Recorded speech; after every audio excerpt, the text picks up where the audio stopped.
Hey guys, it's Goosebumps Completionist, and today I'm bringing you a very special review that I've been wanting to do for some time now. So today we're going to be discussing a very obscure short story release type of thing that's not really official but kind of is, still is, technically. And what makes it special is that this is like one of the very few times, if not the only time in Goosebumps history, where a specific story, if you count the actual release, the episode adaptation, and then this, has three distinct versions.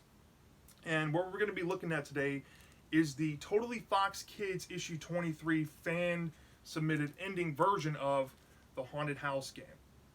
And as you can see, there's a Masked Rider cover on here. This is Totally Fox Kids magazine issue number 23.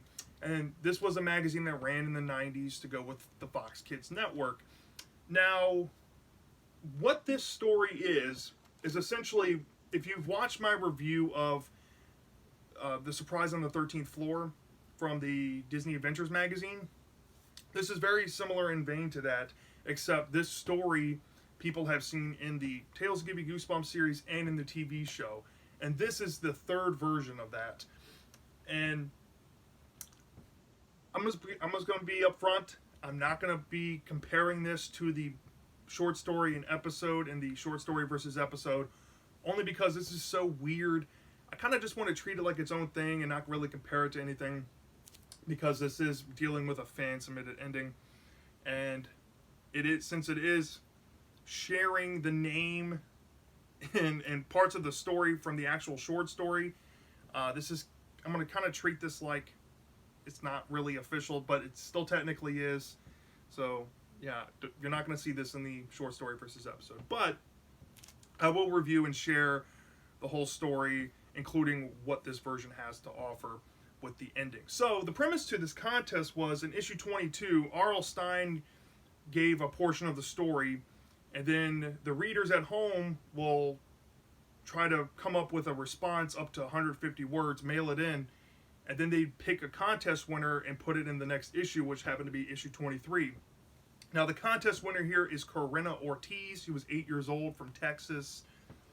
And I have to say, for being only 150 words, this was a cool way to end the story. You know, it does make this a very shortened version, even for the short story standard. The short story is still considerably longer than this, but this was still fun if you know exactly which point to pick up in the book, in the short story, and then add this on there. So in issue 22, what was shared was already a part of the existing short story you can read in the third Tales Give You Goosebumps book.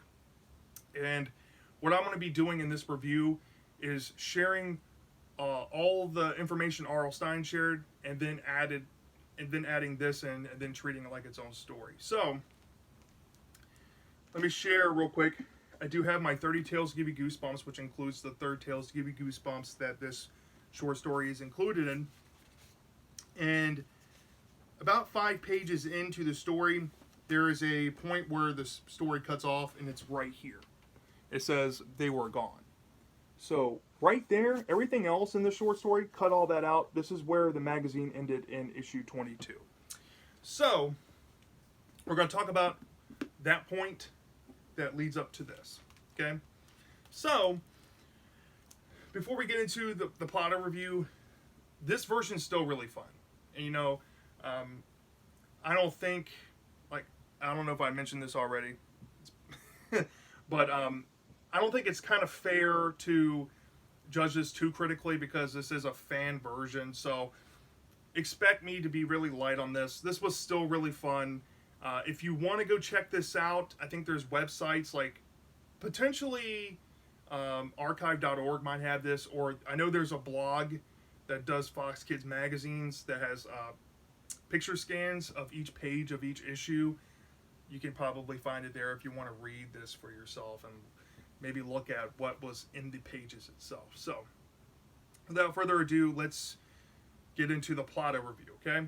So, like the short story, R.L. Stine, I showed you where the point cut off, and I'm just going to share what R.L. Stine shared in the 22nd issue, which I don't have, but since it's already in short story, I don't feel like I need. So essentially, it's a lonesome night for this group of 4 kids.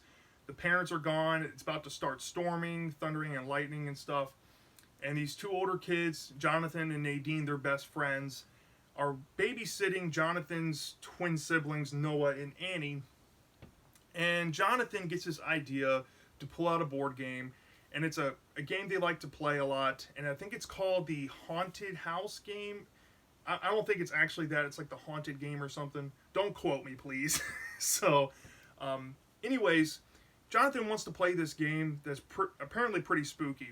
And Nadine and the kids kind of, push back a little. They're like, we always play this game. And then Jonathan's like, but it's different every time.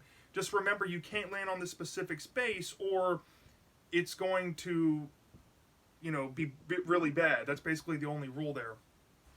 And the kids and Nadine reluctantly agree to play, and then Jonathan starts hearing thunder and lightning, hearing thunder and seeing lightning outside, and it's revealed that Jonathan's afraid of thunder and lightning, and the trio make fun of him for it, and so Jonathan's sitting there kind of nervous, and they're like, what are you waiting for? We don't even want to play this game. Just go ahead and roll the dice so we can get this over with. So Jonathan rolls the dice, and immediately you start to see what this board game is doing.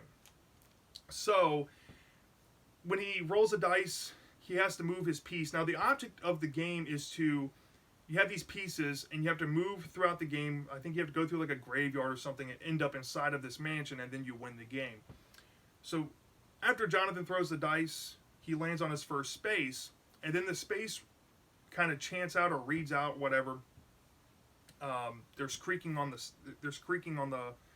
steps or something like that, and then they actually hear the creaking inside of the house they're in. Now, this is the scary part of this book. I mean, this short story here, where everything that they're doing in the board game is mimicked in the house they're in, kind of similar to Jumanji in vein. So they hear this creaking, and this really creeps out the kids, and they're like, "Oh, is this actually happening?" And then the kids and Nadine kind of all convene that maybe it's just, windows open and it's, causing the wood to creak. And after they come up to that conclusion, it's Annie's turn, one of the twins, and she rolls a dice and lands on her space.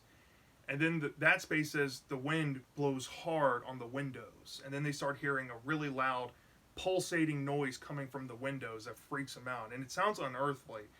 And I think Nadine and Jonathan, they play this game called Count the Windows game, because the house they're in, they have so many windows, and they played this game in the past, and they know the exact number of windows. And pretty much the way the story describes it is that every single window was vibrating and pulsating and making this unearthly noise, which really creeps him out. And Jonathan's getting worried. There's already thunder and lightning outside. He's already scared, and all these really creepy things are happening as they're playing the game. And he looks over and notices that the twins are missing. And that's where the story cuts off that R.L. Stine shared in the 22nd issue of Totally Fox Kids magazine. Now, in the 23rd issue here, this is where Corinna Ortiz fills in the blanks. So, in her ending to this, it's only 150 words. Jonathan blurts out, "Where are they?" And they start wandering around the room looking for them. Then they hear this noise coming from the board game, and they look down at the board game, and they see the twins in the house, in the board game, stuck behind the fence. And the board game chants out that if you roll an 8, they'll basically be able to escape. And Jonathan, luckily, or I think Nadine was the one that rolled an 8, or maybe it was Jonathan. It doesn't really matter, because Jonathan already played. There might be a continuity error. I think it actually is Jonathan, but let's forgive it a little bit. And an 8 gets rolled, and the lights go out for a split second, and when they cut back on, the twins are back sitting at the table. And when Jonathan looks over at the twins, they're staring at him and grinning. And the story's left with the thought is, I don't want to spoil it, but the thought is, are they really the twins, or are they the twins but maybe changed? I don't want to spoil it, but that's essentially the fan submitted ending there. So, yeah, this was pretty fun. It is very condensed and shortened compared to the actual short story we get in the Tales to Give You Goosebumps book adaptation, and in the episode adaptation, which is like a 21 to 22 minute episode. But this was still fun. I think that Corinna had a really good idea there, and I think that the TV episode really took from this, and I think they liked the idea concept of maybe the kids are stuck in the game as opposed to just experiencing the game as it's happening live. Like what they do, what they influence in the board game is influenced into the house they're in. I think they took that concept that Corinna added here and added that into the episode. And I can understand, because if it's in Totally Fox Kids magazine, it would make sense if they put it in a Fox Kids TV show episode, especially if they're going to be adapting the same story here. So yeah, Corinna did a pretty good job for her 150 word contribution. All in all, this is probably my least favorite version of the story, but it's still pretty fun. You know, the direction there is actually pretty surprising. It's not really a complete waste of time to read this, especially if you're a fan of the TV episode or the short story, the real short story. This is still a fun version. This is still technically the third version of the Haunted House game. And low-key, I really love this one. It does have its issues. I think Jonathan, the continuity is not there. I think it was supposed to be Nadine throwing the dice because he already rolled, so why would you skip over Nadine? But that's not really near here or there the point. A kid wrote this. This was pretty fun. So, all in all, I'll probably give this, you know, since a kid had some pretty good ideas here, I'll probably give it a 4.5 out of 5. Really solid contest entry, really solid story overall when you add them together. Pretty fun. So yeah, if you have had the fortune to read this in the past, let me know down in the comment section. What did you think about this? Did you have the magazines when they were coming out back in the day? How'd you feel when you saw a contest winner win this contest? I'm dying to know. I really want to know people's thoughts. If you haven't read it before, go try to find it and then come back to the video and comment and say your thoughts on it. So yeah, let me know, and I'll see you next time.